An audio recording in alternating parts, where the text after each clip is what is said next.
बिस्मिल्लाहिर्रहमानिर्रहीम। अस्सलाम वालेकुम नाज़रीन, मैं हूं आपका होस्ट अहमद फवाद। अहम खबरों के साथ आज की व्लॉग में आपकी खिदमत में हाजिर हुआ हूं। सबसे पहली बड़ी ब्रेकिंग न्यूज़ तो ये है कि ताकतवर हल्के जहां एक तरफ टफ बॉय बनने की कोशिश कर रहे हैं, तो दूसरी तरफ इस बात का भी इकरार किया जा रहा है कि इमरान खान साहब के बगैर ये सिस्टम नहीं चल रहा। एक बहुत ही इंपॉर्टेंट डेवलपमेंट हुई है जी इमरान खान साहब से मुलाकात को लेकर। अहम तरीन तफसीलात आपके साथ में शेयर करूँगा। दूसरी इंपॉर्टेंट खबर पाकिस्तान तहरीक-ए-इंसाफ का जो आज पेशावर में होने वाला जलसा, इससे रिलेटेड आपके साथ में शेयर करूँगा। हैरान कुन मनाजिर हैं और ये जलसा एक बड़ा जलसा, बड़ा शो होने जा रहा है। ये ख्याल किया जा रहा था कि शायद अब जो कारकुनान है पीटीआई के, वो इस क़यादत के पीछे खड़े ना हों, लेकिन सुहेल आफरीदी ने जो एक उम्मीद दी है ना कि वो लॉन्ग मार्च की कॉल देंगे, इस उम्मीद पे लोगों ने यकीन कर लिया है और एक आखिरी चांस दिया है सुहेल आफरीदी को। और जलसे की तैयारियों को देखकर और जिस तरह से लोग इस जलसे में पहुंचने के लिए, मतलब है कि ग्रुप वाइज इकट्ठे होकर पहुंचने के लिए जो उनकी तैयारियां हैं, वो कुछ जो मनाजिर सामने आ रहे हैं वो बहुत हैरान कुन है। और दूसरी तरफ सुहेल आफरीदी को इस दबाव में लाने की कोशिश की जा रही है कि आप लॉन्ग मार्च की तारीख ना दें। इस पर सुहेल आफरीदी ने इनकार कर दिया है। ये खबर क्या है और ये जलसा इम्पॉर्टेंट क्यों होगा, और आप देखेंगे कि रात को जब ये जलसा होगा तो हैरान कुन होगा। और एक मरतबा फिर से पाकिस्तान तहरीक-ए-इंसाफ अपने जो रिकॉर्ड्स हैं ना जलसों के, वो तोड़ने जा रही है। अहम तरीन तफसीलात आपके साथ शेयर करूँगा। साथ साथ आपको ख़बर ये भी दूंगा कि आज चूँकि 5 अगस्त है और ये मकबूजा कश्मीर के हवाले से दिन मनाया जाता है कि आवाज़ उठाई जाए, लेकिन हाल इस वक्त ये है कि आज़ाद कश्मीर में एहतजाज चल रहा है। अहम तीन तफसीलात आपके साथ शेयर करूँगा। और आखिर में आपको ये भी बताऊँगा कि ईरान और अमरीका लेटेस्ट सूरत हाल इस वक्त क्या है। ईरान ने दबोच लिया है इस सेकंड फेज़ की जंग में भी अमरीका को। अहम डिटेल्स आपके साथ में शेयर करूँगा। सबसे पहली खबर तो आपके साथ में शेयर करता चलूँ जी कि आज़ाद कश्मीर में इस वक्त क्या सूरत हाल है। एक तरफ आज 5 अगस्त है। 5 अगस्त पाकिस्तान में ये दिन मकबूजा कश्मीर के हवाले से मनाया जाता है और इस तरह से मनाया जाता है कि उनके लिए जो आवाज़ है ना वो उठाई जाए, जो वहाँ पर संगीन खिलाफ वर्जियाँ की जा रही हैं। लेकिन पहली मर्तबा ऐसा हो रहा है कि मकबूजा कश्मीर को तो छोड़ें, आज़ाद कश्मीर में जो सूरत हाल है ना कि वहाँ पर लोग अपने हकूक़ के लिए एहतजाज के लिए निकले हुए हैं और वो ये कहते हैं कि हमें अपना हक़ दो। और तकरीबन 2 महीने होने वाले हैं उनका एहतजाज कंटिन्यू है। इवन के इलेक्शंस का बाइकआउट किया गया, टर्न आउट ना होने के बराबर था। फॉर्म 47 तो ज़ाहिर सी बात है जारी होने ही होने थे, लेकिन अवाम ने बाइकआउट किया आज़ाद कश्मीर इंतखाबात का भी। और इसके अलावा जो जनाजे वहाँ से उठे, जो फुटेजेस सामने आई, इवन के अल जज़ीरा को जो बैन किया गया, ये बातें आप भारत से मुतलिक सुना करते थे कि उसने ये काम किया, लेकिन आज़ाद कश्मीर जो है उस पर रिपोर्टिंग करने के बाद फिर ये ख़बर सामने आई जी कि अल जज़ीरा टीवी जो है उनकी जो वेबसाइट है उसे बैन कर दिया गया। और इसके पीछे ज़ाहिर सी बात रीज़न यही थी कि उन्होंने कश्मीर के हवाले से जो रिपोर्टिंग वगैरह की और जो उन्होंने फुटेजेस वगैरह सामने लेकर आए, आलमी मीडिया के ऊपर वो चला। ज़ाहिर सी बात है लोकल मीडिया तो नहीं कवर कर रहा था ना, तो वो शायद कहीं चुभी है जिसकी वजह से ये हुआ। तो बहरहाल आज़ाद कश्मीर के लोग आज भी सड़कों पर बैठे हुए हैं और 2 महीने उनको होने वाले हैं, लेकिन वो ये कहते हैं कि अब तो हम किसी सूरत पीछे नहीं होंगे। दूसरी खबर ये है कि एक तरफ तो जो हमारे ताकतवर हल्के हैं या मुक़तदरा है या ताकतवर शख्सियात हैं, वो टफ बॉय बनने की जो एक्टिंग है वो कर रहे हैं और साथ ही साथ ये भी बात कर रहे हैं कि इमरान खान के बगैर ये निज़ाम नहीं चल सकता। इस बात का इकरार कर रहे हैं। ख़बर ये है जी कि इमरान खान साहब से मुलाकात के लिए बैरिस्टर साहब, फवाद चौधरी और मौलवी महमूद वगैरह, ये वो ग्रुप है जो कि नेशनल डायलॉग की बात करता है, ये पहुंचा है आज इस्लामाबाद हाई कोर्ट। और इन्होंने इस्लामाबाद हाई कोर्ट में एक दरख्वास्त दी है जिसमें इन्होंने कहा जी कि हमारी इमरान खान साहब से मुलाकात करवाई जाए। इससे पहले आपके साथ में ये भी शेयर कर चुका हूँ अपने कल के व्लॉग में कि दुरानी साहब जो हैं वो अपनी एक स्टेटमेंट में ये तासुर दे चुके हैं कि उनकी इमरान खान साहब से अगर मुलाकात करवाई जाए तो इस सूरत हाल में वो ये कर सकते हैं कि इमरान खान साहब के सामने जब नए सूबे, नए सिस्टम और इस फॉर्म 47 वालों से छुटकारा हासिल करने की जो डिटेल्स हैं वो सामने रखी जाएंगी और फिर इमरान खान साहब से कहा जाएगा कि आपका एतराज़ जो था वो तो अब ख़त्म हो गया, तो हो सकता है कि कोई जो पैचअप है वो हो जाए, मामलात सीधे हो जाएं। लेकिन यहाँ पर फिर ख़बर ये भी है कि आखिर बैरिस्टर सैफ जब ताकतवर हलकों की मर्जी होती थी तो तब तो ये कोई दरख्वास्त नहीं देते थे और इमरान खान साहब से मुलाकात हो जाती थी। तो अब अचानक से इन्हें दरख्वास्त क्यों देना पड़ रही है? तो मैं ये समझता हूँ कि मामलात उस तरफ जा रहे हैं। 7 से 10 दिन आइंदा बहुत इंपॉर्टेंट हैं। इन दिनों में इसी किस्म के किसी ग्रुप की इमरान खान साहब से मुलाकात हो सकती है जो नेशनल डायलॉग की बात कर रहे हैं, और वो इमरान खान साहब से ये मुलाकात करके कह सकते हैं कि आपके जो एतराज़ात हैं वो दूर हो गए हैं, सिस्टम तब्दील हो रहा है। आपने ये बात की हुई है कि हर डिवीज़न को सूबा जो है वो होना चाहिए, इख्तियारात निचले लेवल के ऊपर जो है वो जाने चाहिए, और इसी तरह का जो सिस्टम है वो लाया जा रहा है। तो आपका ये एतराज़ तो ख़त्म हो गया, सिस्टम तो तब्दील हो रहा है। और दूसरा सबसे बड़ा एतराज़ जो फॉर्म 47 का था वो भी ख़त्म हो गया। तो इसलिए अब मामलात या पैचअप कर लेना चाहिए। लेकिन वो शायद ये बात भूल रहे हैं कि इमरान खान साहब का जो असल एतराज़ है, ये भी एतराज़ात हैं, लेकिन असल इमरान खान साहब का एतराज़ तो ये था ना कि मैंडेट जो चोरी किया गया वो वापस किया जाए। तो क्या इस नए सिस्टम में इमरान खान साहब को मैंडेट दिया जा रहा है? तो असल एतराज़ ये है। बहरहाल अगर आइंदा 7 से 10 दिनों के अंदर अगर इमरान खान साहब से मुलाकात हो जाती है तो आप ये समझ जाइएगा कि मामलात में किसी हद तक पैचअप हो गया है। और अगर मुलाकात नहीं होती तो आप समझ जाइए कि इमरान खान साहब ने यहाँ पर भी एब्सोल्युटली नॉट इनको कह दिया है, क्योंकि बहुत सारे लोग अब ये दावा कर रहे हैं ना कि इमरान खान साहब के साथ हो सकता है चीज़ें सीधी हो जाएं। मैं तो इस प्लेटफॉर्म पे बार बार आपसे ये बात कर रहा हूँ।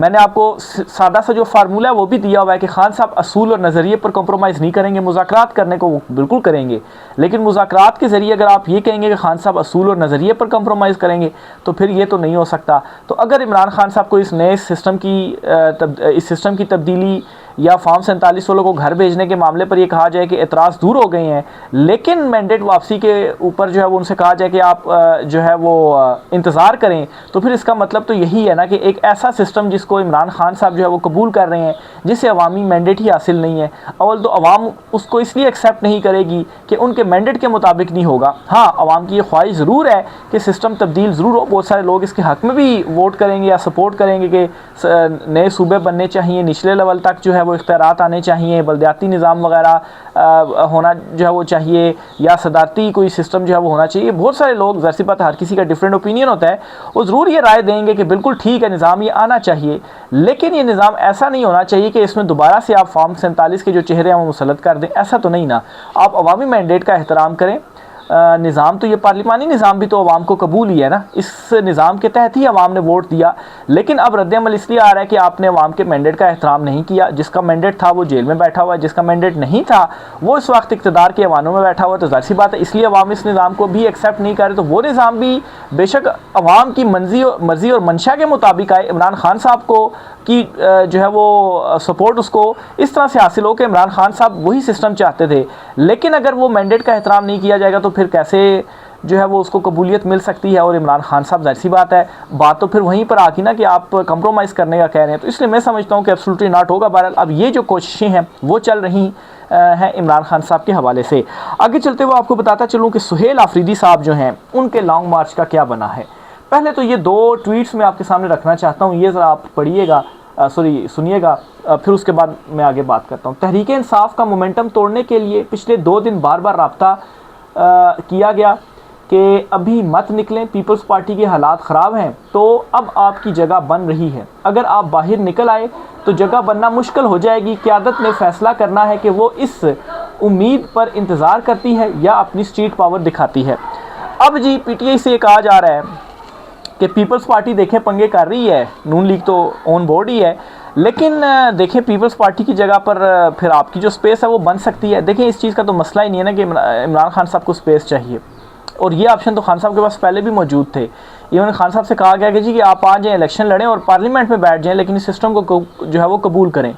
तो ये तो मुद्दा ही नहीं है कि पीपल्स पार्टी की जगह पर जो स्पेस है वो बन जाएगी। बहरहाल ख़बर यहाँ पर ये है, जो दावा किया जा रहा है सैयद ज़ीशान अज़ीज़ जो हैं सहाफ़ी, इनकी जानिब से कि 2 दिन से ये राब्ते करके कहा जा रहा है कि आप जो लॉन्ग मार्च है इसकी आप कॉल ना दें, और मामलात जो हैं वो बेहतरी की तरफ जा रहे हैं, तो आपके लिए भी जो बेहतरी है वो हो सकती है। अब यहाँ पर जो हैं सुहेल आफरीदी साहब, उनको ये फ़ैसला करना है कि आया वो एक मरतबा फिर से इस बात को मान लेते हैं, क्योंकि पहले भी इस तरह की चीज़ें सामने आ चुकी हैं और वो ट्रक की बत्ती साबित हुआ। तो क्या सुहेल आफरीदी या PTI जो हैं या सुहेल आफरीदी या कंपनी जो है वो इसमें आती है और बात इनकी मान जाती है, या लॉन्ग मार्च की कॉल देती है, वो आज जलसे में पता चल जाएगा। लेकिन यहाँ पर आपको मैं रिप्लाई बताता चलूँ, बाखबर हलकों की जानिब से बताया जा रहा है कि ये PTI ने या सुहेल आफरीदी एंड कंपनी वगैरह ने ये रिप्लाई दिया है कि अगर आप ये चाहते हैं जी कि ठीक है आपकी बात को हम मान लें कि मामलात बेहतरी की तरफ जा रहे हैं, तो आप ऐसा करें, हमने चूँकि लॉन्ग मार्च की कॉल देनी है ना, या हमने लॉन्ग मार्च की तारीख देनी है, लॉन्ग मार्च शुरू तो नहीं करना, हम आज के जलसे में तारीख दे देंगे, महीने बाद की मिसाल के तौर पर हम तारीख देते हैं। आप तब तक क्या करें, इमरान खान साहब की फैमिली से मुलाकात करें, करवा दें, हमारी मुलाकात करवा दें, खान साहब से जलसे से मुतल्लिक पूछेंगे, खान साहब को लगा कि जी मामलात अगर तय हो रहे हैं जैसे कि आप कह रहे हैं, तो वो कह देंगे कि लॉन्ग मार्च ना करें तो हम पीछे हो जाएंगे। तो जब ये कहा गया तो फिर उसके बाद दूसरी तरफ से कोई जो जवाब है वो नहीं आया। बहरहाल इससे पहले भी ये खबर आ चुकी है कि पैगाम दे दिया गया है कि अगर आप इस्लामाबाद की तरफ आए तो फिर गिला शिकवा ना कीजिएगा। इवन के आज भी जो पेशावर में जलसा होने जा रहा है, चूँकि मुल्क भर में भी कुछ छोटी छोटी रैलियाँ निकल रही हैं, तो इसमें जी लाहौर में जो छोटी एक रैली निकली है, वहाँ पर ऑलरेडी जो गिरफ्तारियाँ हैं वो कर ली गई हैं। जो लोग वहाँ पर निकले थे कईयों को गिरफ़्तार कर लिया गया है और ये पैगाम दे दिया गया कि पंजाब में इस तरह की एक्टिविटी नहीं करने देंगे। जहाँ तक ताल्लुक़ है KP का, तो KP में तो लोग रैलियों की शक्ल में निकल रहे हैं और रात गए भी जिस जगह जलसा होना था वहाँ पर काफ़ी मतलब है जो मोमेंटम था ना वो बना हुआ था। KP में छोटे बड़े शहरों से काफ़िले पेशावर जलसा गाह की तरफ रवाना हो चुके हुए हैं। पंजाब के मुख्तलिफ शहरों में PTI वर्कर्स पर पुलिस का क्रैकडाउन और लाठीचार्ज जारी है। पंजाब में फसाइयत के बावजूद भी लोग लीडरशिप के बगैर घरों से बाहर निकले हैं। तो ये जी पंजाब की सूरत हाल आपके सामने रखी है। और KP में तो माहौल ही अलग है, क्योंकि यहाँ पर तो ज़ाहिर सी बात उस तरह से रुकावट नहीं है। तो इसलिए मैं कह रहा हूँ कि ये जो जलसा है ना, ये बहुत इंपॉर्टेंट जलसा है और लोग एक उम्मीद लेकर इस जलसे में आ रहे हैं। और मैं समझता हूँ कि एक आखिरी चांस सुहेल आफरीदी को दे रहे हैं कि आपने कहा है ना लॉन्ग मार्च का, तो तारीख मैं समझता हूँ कि आज दे दी जाएगी। अब ये है कि तारीख कब की दी जाती है, 2-2.5 महीने बाद की दी जाती है या महीने बाद की दी जाती है, ये बहुत इंपॉर्टेंट है। अगर वो 2-2.5 महीने बाद की देते हैं तो इसका मतलब फिर ये होगा कि वो ताकतवर हल्कों से ये कह रहे हैं कि देखिए हमने 2.5 महीने आगे कर दिया, आपने कहा था मामला तय हो रहे हैं, तो टाइम मिल गया, मामला तय कर लें। और अगर वो जल्दी करते हैं तो उससे फिर ये भी एक तासुर आएगा कि भाई चीज़ें वगैरह तय तो नहीं हो रही और आपने पहले भी हमें ट्रक की बत्ती के पीछे लगाए रखा, अब हम आपकी ट्रक की बत्ती के पीछे नहीं लगेंगे। तो देखिए अब इस पर सुहेल आफरीदी एंड कंपनी जो है वो क्या फ़ैसला करती है। बहरहाल आज पेशावर में ये ऐलान होगा कि सुहेल आफरीदी लॉन्ग मार्च की जो तारीख़ है ना वो देने जा रहे हैं। आगे चलते हुए जी 1-2 चीज़ें आपके साथ भी मैं शेयर करता चलूँ। और ख़बर है जी ईरान और अमेरिका से मुतल्लिक। ईरान अमेरिका का मामला, ज़ाहिर सी बात है ये जो जंग चल रही है पूरे ख़ित्ते को इसने डिस्टर्ब किया हुआ है और माशत अलहदा जो है वो तंजली की तरफ जा रही है। इंटरनली पाकिस्तान के जो हालात हैं, जो माशत की सूरत हाल है वो वैसे ही नहीं संभल रही, ऊपर से तेल की कीमतें बढ़ती जा रही हैं, तो इससे और जो महंगाई है उसमें इजाफा होता जा रहा है। बहरहाल ख़बर यह है कि ईरान ने सेकंड फेज़ में भी अमेरिका को पिछाड़ दिया है। पिछले दिनों ट्रंप ने भड़क मार दी थी कि मैं अगले दिन जो एनर्जी इंफ्रास्ट्रक्चर्स हैं ईरान के उस पर हमला करने जा रहा हूं। तो ईरान ने भी आगे से धमकी लगा दी कि फिर आप ये ख़ित्ता संभाल लें, जो खलीजी ममालिक हैं, पूरा ख़ित्ता अंधेरे में डूब जाएगा, फिर जो जवाब मैं आपको दूंगा। फिर उसके बाद ट्रंप ने सुबह ऐलान कर दिया कि नहीं, हम किसी किस्म का कोई हमला नहीं कर रहे और कहा यह जी कि हमने हमला रोक दिया, ईरान दोबारा से मुज़ाकरात की जो राब्ते हैं वो कर रहा है। बहरहाल इस पर आपको मैं ख़बर देता चलूँ कि ईरान अमेरिका से मुज़ाकरात नहीं कर रहा, ये ईरान ने जो इनकार है ना वो कर दिया है। और ये बाकायदा तौर पर मैं आपको ये नहीं कि सोशल मीडिया के ऊपर कोई ख़बर फ्लोट हो रही है, मीडिया आउटलेट के ऊपर ये जो बाकायदा ख़बर है ना वो चली है और एक अथेंटिक ज़रिए से आपके साथ में ये जो ख़बर है वो शेयर कर रहा हूँ। फिर इसके साथ ही एक और ख़बर भी आपको देता चलूँ कि ये अमेरिका के जो मिसाइल्स हैं ना, पिछले दिनों में मैंने आपको ये ख़बर दी थी, आलमी मीडिया ने इसको रिपोर्ट किया था, लेकिन उस वक्त इसके ऊपर जो है वो इनकार किया जा रहा था, हक़ाइक़ सामने उस तरह से नहीं आ रहे थे और कहा यह गया था जी कि हमारे पास इंटरसेप्टर मिसाइल्स जो हैं वो मौजूद हैं। बहरहाल अब ये ख़बर आ रही है बैनुल-अक़वामी फ्रंट से 2 अहम ख़बरें। नंबर 1 CNN के मुताबिक, CNN ये अमेरिका का जो है वो नशरियाती इदारा है, TV चैनल है, किसका? अमेरिका का। वो क्या कहता है?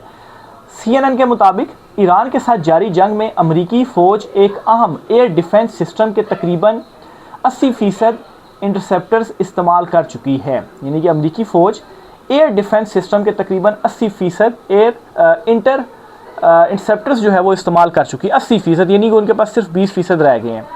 पिछले दिनों ये खबर आई थी और पेंटागन को भी अमेरिकी जनरल्स ने ये वार्न कर दिया था या पैगाम पहुंचा दिया था कि भाई हमारे पास ये इंटरसेप्टर सिस्टम्स जो है वो या मिसाइल्स जो हैं वो ख़त्म होते जा रहे हैं, ठीक है। और हम हमला अब नहीं कर सकते, हमें चीज़ों को रोकना पड़ेगा। इवन के यहाँ तक भी खबरें सामने आई कि जो ईरान की जानिब से मिसाइल दागे जाते हैं उन मिसाइल्स को सिर्फ उसी सूरत इंटरसेप्ट किया जाता है कि अगर वो जो मिसाइल्स हैं वो जिस जगह पे गिरेंगे उससे ये खदशा होगा कि कोई जानी नुकसान ना हो जाए। अगर वो किसी बिल्डिंग के ऊपर या वैसे अगर आपका कोई नुकसान हो रहा है तो फिर उसे इंटरसेप्ट नहीं किया जाता, क्योंकि ये जो इंटरसेप्टर सिस्टम है ना, ये काम इस तरह से करता है कि जब एक मिसाइल मिसाल के तौर पर ईरान की जानिब से दागा गया तो दूसरी तरफ से दो जो मिसाइल्स इंटरसेप्टर मिसाइल्स वो दागे जाते हैं, ताकि अगर एक का निशाना चूक जाए तो जो दूसरा है ना वो सही निशाने के ऊपर लगे और ईरान का जो मिसाइल है वो हवा में ही तबाह कर ले और वो मतलब है कि अपने निशाने के ऊपर वो जाकर अपने निशाने पर वो या अपनी मंजिल तक वो ना पहुंच सके। ठीक है, लेकिन अब वो ये इकरार कर रहे हैं कि 80% उनका ये स्टॉक ख़त्म हो गया है। कल रात रूस ने यूक्रेन के खिलाफ 39 मिसाइल लॉन्च किए और यूक्रेन एक भी मिसाइल को इंटरसेप्ट ना कर सका, यानी रूसी मिसाइलों का इम्पैक्ट रेट 100% रहा। ज़ाहिर सी बात है, यूक्रेन में भी तो दिफा यूरोप और अमेरिका ही कर रहा है ना, तो अमेरिका अगर ईरान में अपना दिफा के लिए उसके पास नहीं है और 80% ख़त्म हो गए हैं तो यूक्रेन का कैसे जो दिफा है ना वो करेगा।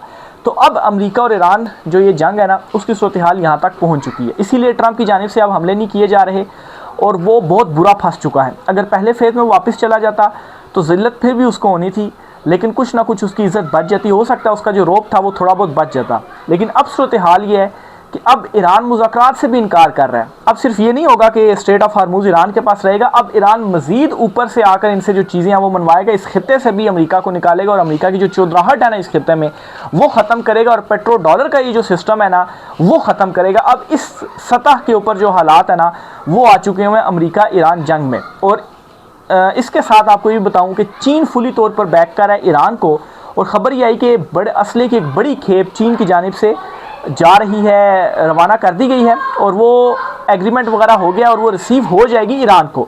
और ट्रंप ये समझ रहा था कि और उसने ये स्टेटमेंट भी दी थी कि जब मैं चीन के दौरे पर था और वहाँ से जब मैं वापस आया तो मैंने जो चीनी सदर थे उनसे कहा कि यार आप ये असलहा वगैरह तो असली खेप वगैरह तो नहीं दे रहे ईरान को, तो उन्होंने कहा था नहीं हम तो बिल्कुल से आउट है, हम कोई नहीं दे रहे। तो उस टाइम ट्रंप ने बड़ी खुशी मनाई थी, लेकिन अब तो खुलकर ये जो चीज़ है ना वो भी सामने आ गई है। तो अमेरिका का भी जो सवाल है ना वो भी शुरू हो चुका है। ये आज कुछ आम तीन तफसीलात थी, राय का इज़हार कीजिएगा। आज के व्लॉग से इतना ही, इजाज़त दीजिए, अल्लाह हाफिज़।